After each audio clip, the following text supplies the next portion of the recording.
Asanka, it's good to see you. How are you? Hey Michael, good to see you. I'm doing Thank, good. How are you? Doing well. Thanks for doing this today. It's the Talk to Me podcast, everybody. If you're listening on a Podbean platform or the iTunes platform, remember you can watch the video version of these talks on my Michael Angelo Caruso YouTube channel.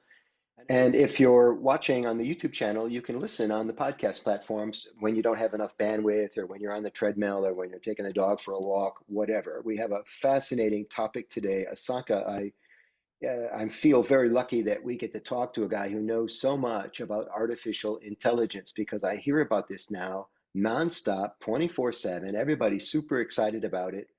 But it's one of those topics that feels a little bit dark. It feels like we don't know where we're going or what the end game might be. You're in the field. Do you ever get that idea? Yeah, I think you are correct. Even I believe we are in kind of a sandstorm at the moment. We don't know where it is heading and where will it take us.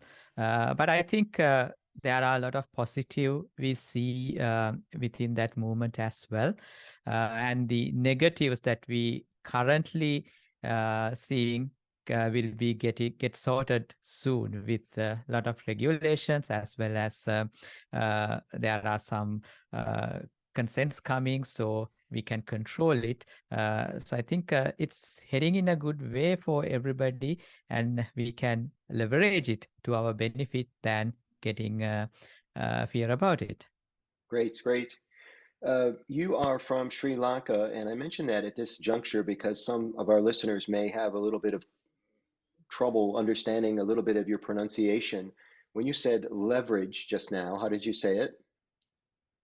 Leverage. No, you didn't. Leverage or something. Uh, Okay. and we spent some time together, so I go through this myself. I say, what was that he just said? Uh, I think your English is fabulous, and uh, but I may need to clarify, even if I understand the grammatical part of what you're saying, I may need to clarify for listeners because this AI thing is a deep, deep well. I appreciate that you think it's a sandstorm, but we're going to be able to work through it. I am not a conspiracy theorist. I don't fear the worst. The glass is half full for me. I wasn't one of those guys when they started selling books on Amazon that, oh, this will be the end of the world. We'll never see any bookstores. And by the way, that's turned out pretty good. Water, my dad used to say, water seeks its own level. I didn't know what he meant until age 28. But what he meant was we'll sell as many books on Amazon as we can, and we'll also keep the bookstores open as long as we can because people like that. Yeah. So AI, on the other hand, feels like something everybody wants a piece of. Everybody wants to, it's like a giant cheat sheet. I'm in the content creation business, and all of my buddies now are trying to get their web content written by a bot. But this is just the tip of the iceberg for AI, isn't it?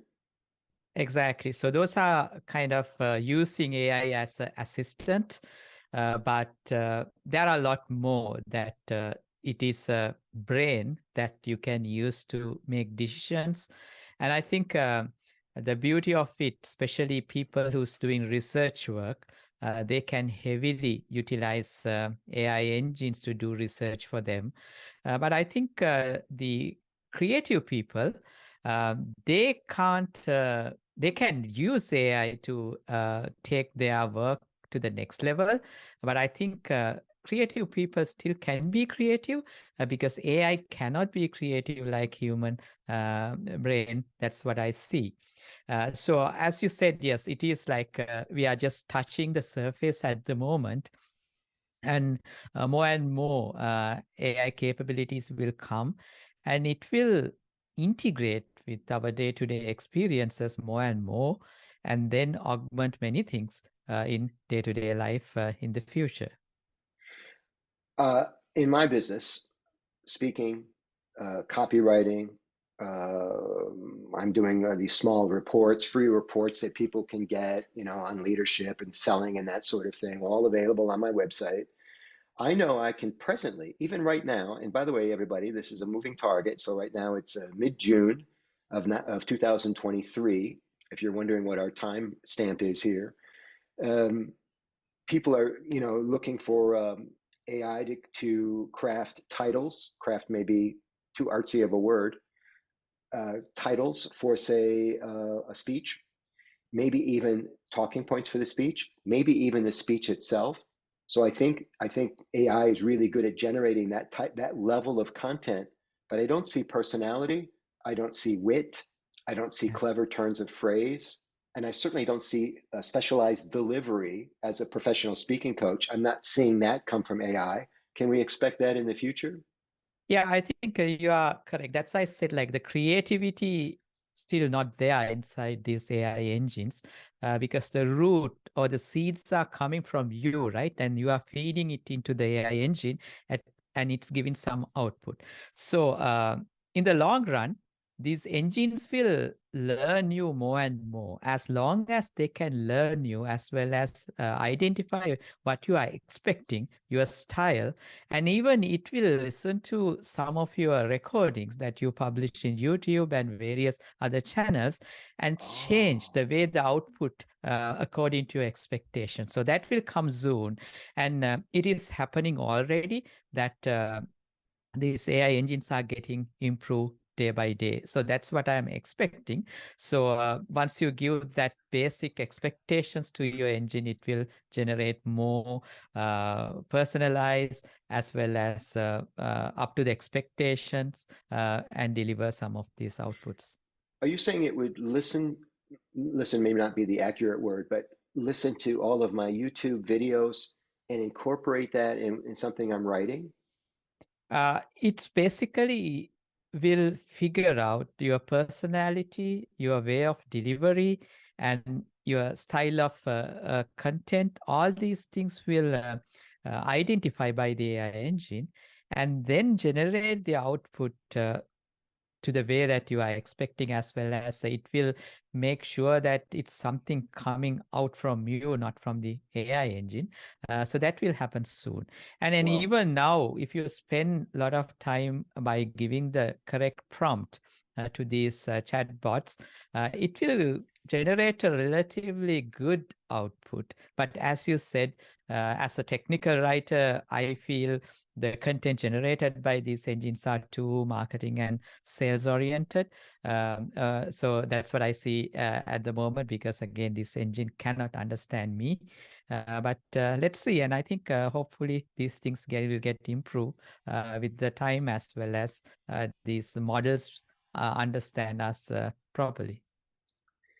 Um, a little bit of backstory, everybody. Asanka and I know each other through a mutual friend. He's on the West Coast, and I'm in Michigan. We see each other infrequently, not as often as I would like to see you.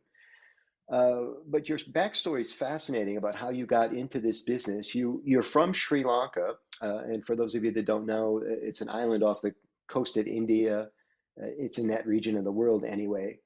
Tell us a little bit about your education and your arc to CTO at your current station. Yeah, yeah. So as you explained, like I born in Sri Lanka, a beautiful island in the Indian Ocean, and I started my career as a programmer long time back when I was 16. I started programming using this beautiful language called C++, and then I got into the commercial or like proper application development with some organizations based in Sri Lanka. Then my education is coming from a computer science background, that I had a good education on that, as well as simultaneously, I had a good education on the business side as well. So started as a programmer, then I moved into architect level that started architecting these applications and helping these organizations. So down the line, I started a company with a couple of my colleagues as well, but I think it's too premature attempt, but it wasn't a failure. Okay. After that, I joined WSO2 the current company that I work, a technology company mainly focusing on API management, integration, identity, and access management. So at WSO2, I did many things and many roles.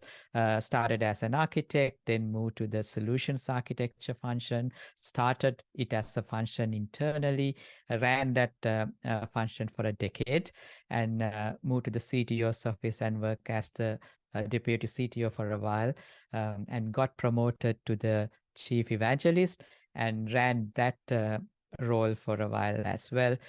So in that role, I evangelized WSO2 technologies as well as told the WSO2 products and the advantages to the community, our customers, as well as industry analysts. Then recently, I got promoted to the CTO role.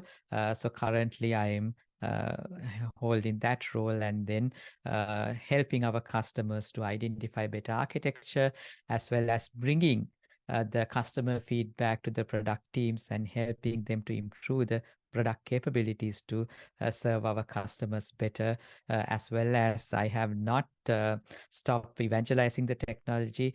I'm a public speaker, as well as I'm an author writing many content related to our product stack, as well as in technology, different type of technology topics as well.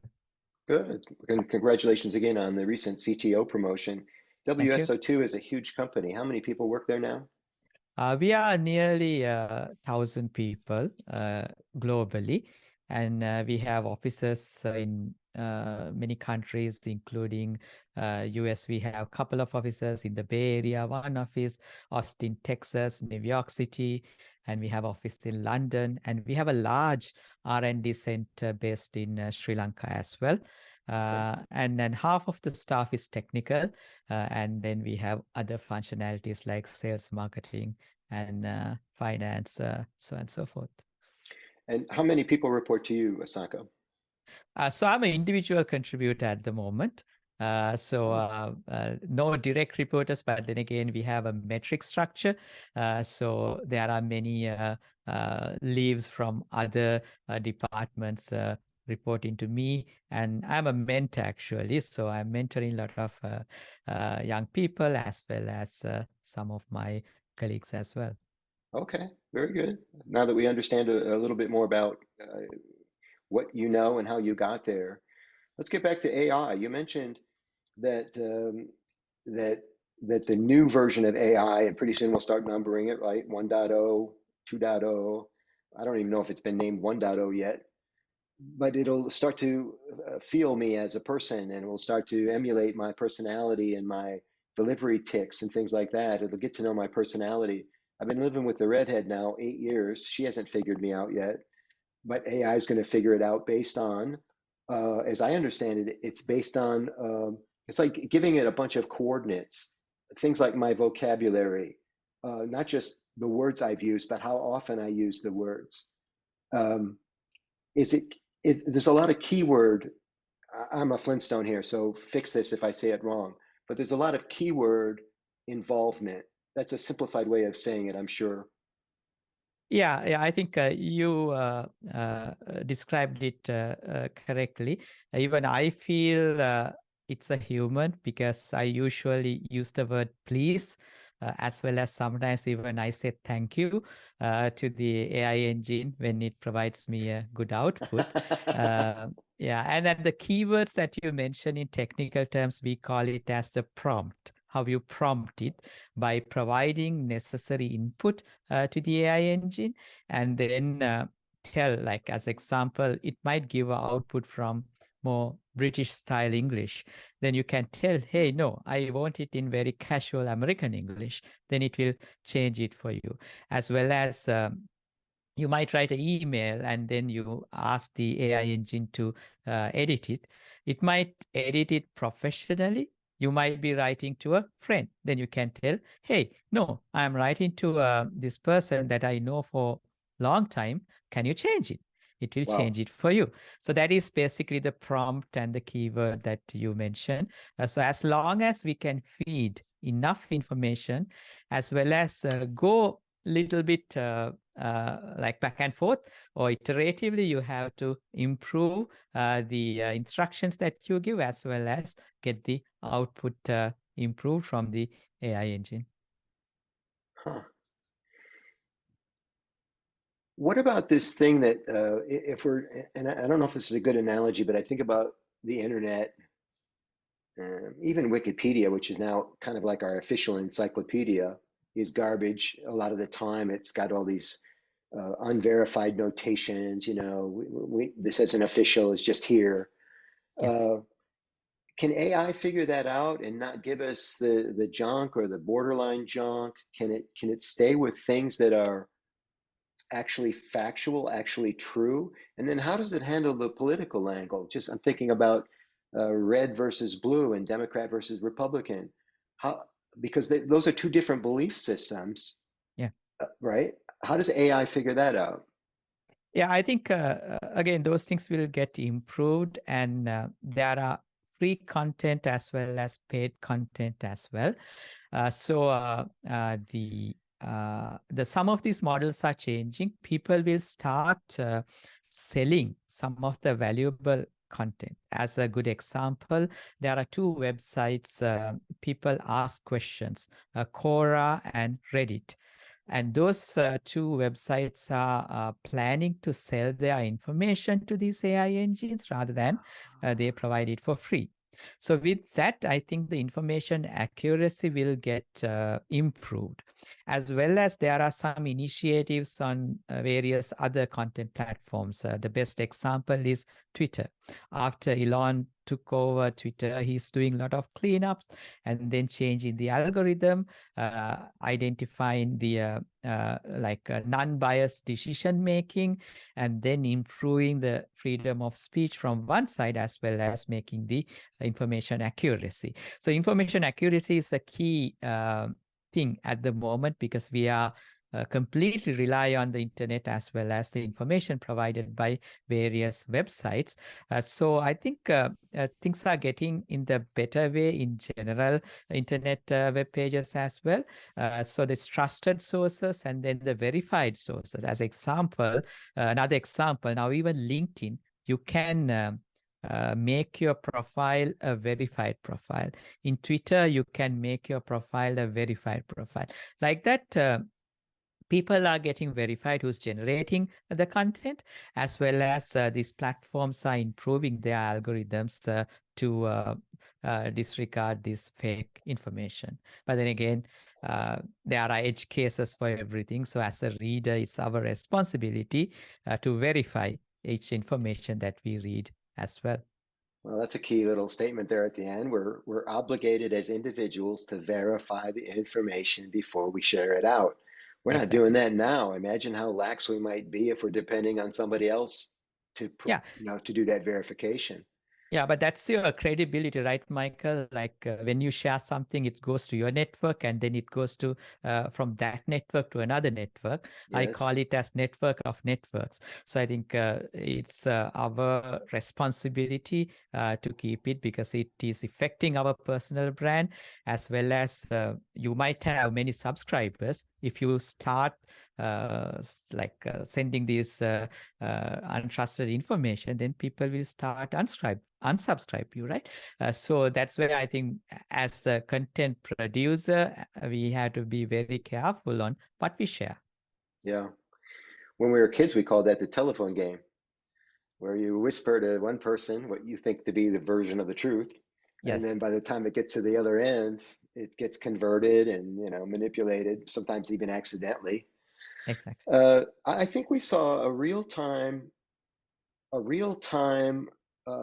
fix during COVID when so much misinformation started to get out there. You started to see flags on YouTube that said, well, before you see what's in the description here or watch this video, we're going to show you the official news of what's happening with COVID. Even now, I posted a couple times during COVID and I mentioned COVID in the title on YouTube. And that flag is still there. It's like an official stamp that says this is really what happened, no matter what this guy says. Is that what was Exactly. happening? That they were using, and it wasn't just COVID, it was other social media platforms as well. Do you remember that? Yeah, I can remember that as well, but I can't remember exactly the website. But yes, there were a lot of false information during that period, and people started getting panic, especially about the supplies, like shortage of supplies and all these false information. So Yeah. information got verified with the sources, and then started giving credible information for the public. I think it's really important because not like those days, social media is very powerful, and then people get real-time information. So spreading real-time information is very important during uh, today's as a media ethic, I believe. So here's an interesting hypothetical. If COVID happened now, would AI serve us better? Would AI have prevented the level of misinformation that we experienced in 2019 and 2020? I think definitely people, I think that we would have used AI efficiently, as well as to prevent information, as well as some of the research work that they did on finding cure for the disease. All these things could have been improved a lot, and then we might got a fast reactions to some of these decisions as well. But unfortunately, it took a while, and then it came as a post-pandemic effect to the industry. Yeah, yeah. Staying with medicine for just a second, I read recently that doctors won't be allowed to do a diagnosis unless they consult an AI engine moving into the future, because this will take the margin of error away. Yeah, We always hear about doctors and misdiagnosing. Of course, it's always an accident, although it's sometimes because they're in a hurry or because of confirmation bias or other things.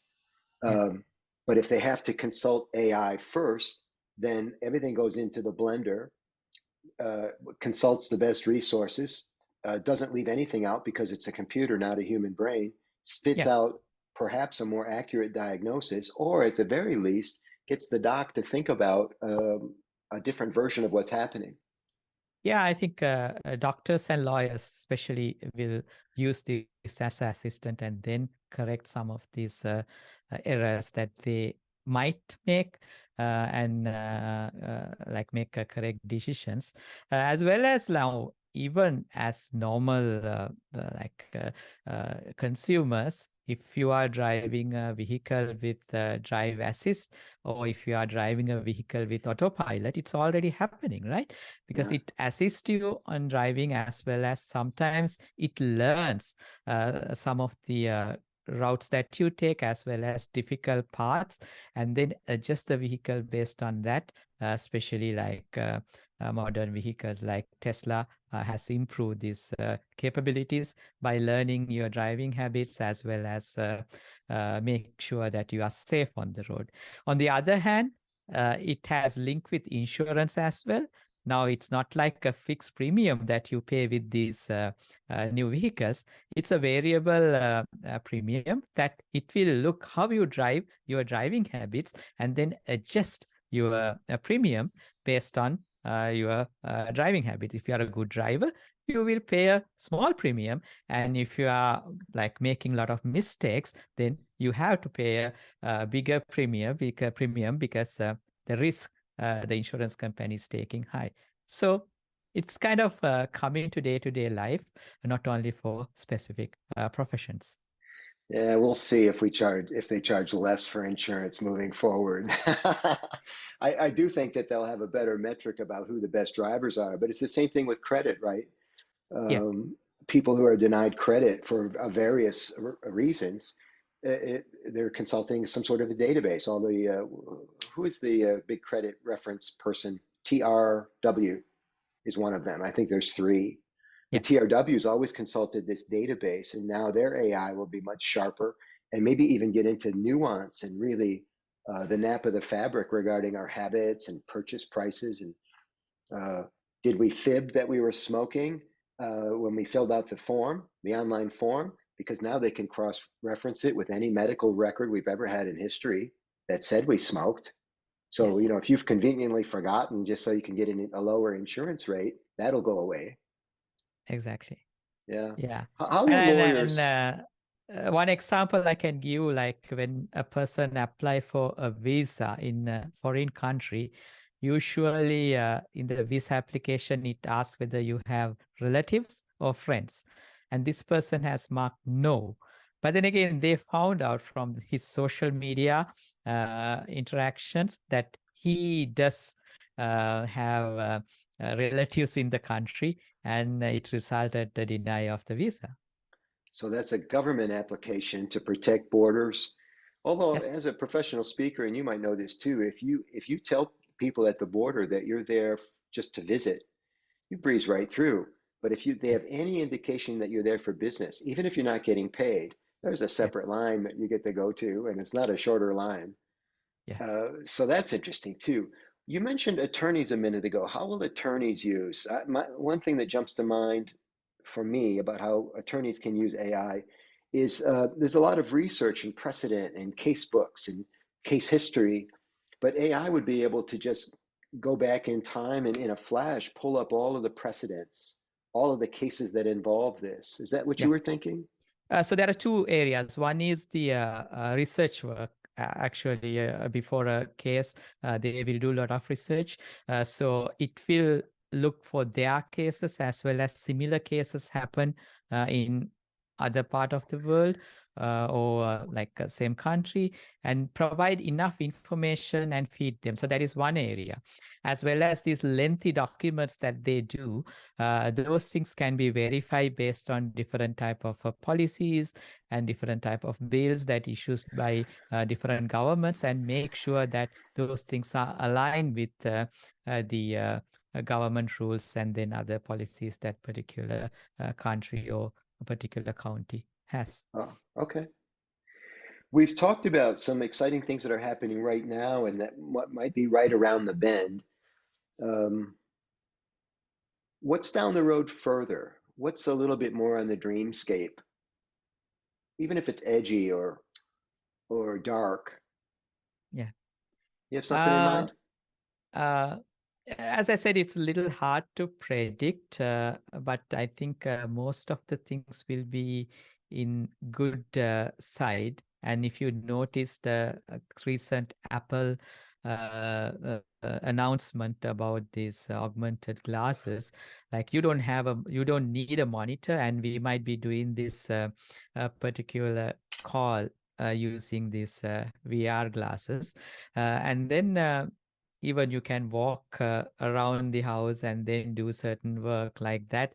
So things will get improve a lot in day-to-day life, as well as it will start providing a great experience, because I saw there's a demo on how a movie will looks like when you look at it from this latest AR glasses, and then it's like you are in a really good IMAX studio, but you can just stay at home and get the same experience. And I think it's really hard to get a courtside ticket in a NBA game, but with this technology, you can be in the courtside while you are sitting in your couch. So those are the great experiences we might get in the future with this AI improvements. Fascinating. Well, I'm with Asanka Abeysinghe, and we're going to send you to his LinkedIn page. It's the best place to find him and correspond. And if you're looking for a great speaker on AI or anything tech, this guy's immersed in it. And by the way, we skipped, before we do the LinkedIn connection, we skipped your big claim to fame, man. You were involved with the architecture of, how do you call it, a program or a code sequence that is now being used by some major companies. Did I describe it correctly? Yeah, it's a reference architecture that we call in the tech industry. And you are correct. So it is called a reference architecture, and I named it as a cell-based architecture. Cells are coming from biology, and I connect this system biology with technology and came up with this particular style. And tell us the companies that are using this. Yeah, so there are a bunch of companies using this because this is a very future-proof architecture style. Actually, I co-authored with one of my colleagues called Paul Fremantle, who was the ex-CTO at WSO2. So we Yeah. co-authored this together. And there are many organizations, as you explained, using it. One company is called Okta. It's a company coming from customer identity and access management side, as well as there are a few other companies using few parallels. So the Uber is using the same pattern. They call it as DOMA, domain-oriented microservice architecture, as well as Gartner introduced something called MASA, a meshed-oriented service architecture. So those are parallels that derive from this particular architecture style that is used in many enterprises. And in the architecture specification itself, I have listed down all the organizations and parallels that implemented based on this architecture style. Well, congratulations, man. It can't be easy to get your work into these major companies because you're competing with the brightest of the bright. And I'm so impressed with you personally, even though I don't understand half of what you tell me. I just know that you're on top of things. This is Asanka, everybody. So Asank. And I thought when I first got to know you, Asanka, if I just searched Asanka, your name would come up because it's such unusual. But it turns out it's like Tom in Yeah, it's a parts of the common name. world. And your last name's pretty common too. Listen to this, everybody. Abeysinghe. Abeysinghe. And so both names seem unusual. Together, they're a little bit more distinct, and you'll have no trouble finding my good friend Asanka on LinkedIn. Thanks for all you do to bring us a better life. I don't know that everybody thinks of it that way before it happens, but man, after we had the toaster in the kitchens for a while, it was the best thing ever. After we had the ringing telephone on the desk, everybody forgot about the contraption part of it, and it just became so important to our society. And I'm sure that's where artificial intelligence is heading. Yeah, I think, Michael, and I think everything got two sides, right? Good side and a bad side. So it's Yeah. up to us to filter it and use it for our benefit. It's a pleasure to have this discussion with you. And I hope the mask I gave you is still hanging in your wall. Yeah, thank you very much. He was so kind of you. I met with Asanka for lunch or dinner maybe, when a friend introduced us, and he visited my home and he saw a mask collection. And then out of nowhere, I got this package and it had a mask in it from Asanka. I do still have it, and I treasure it, man. All those masks came from all over the world from my speaking travels, and I have a few gifts from people as well. Yours is special, and it really showed me at an early stage what kind of person you were, and I treasure our friendship. Thank you for being with us today. Thanks for all the good you bring the world, Asanka, and I hope we get a chance to break bread together again soon. Thank you very much.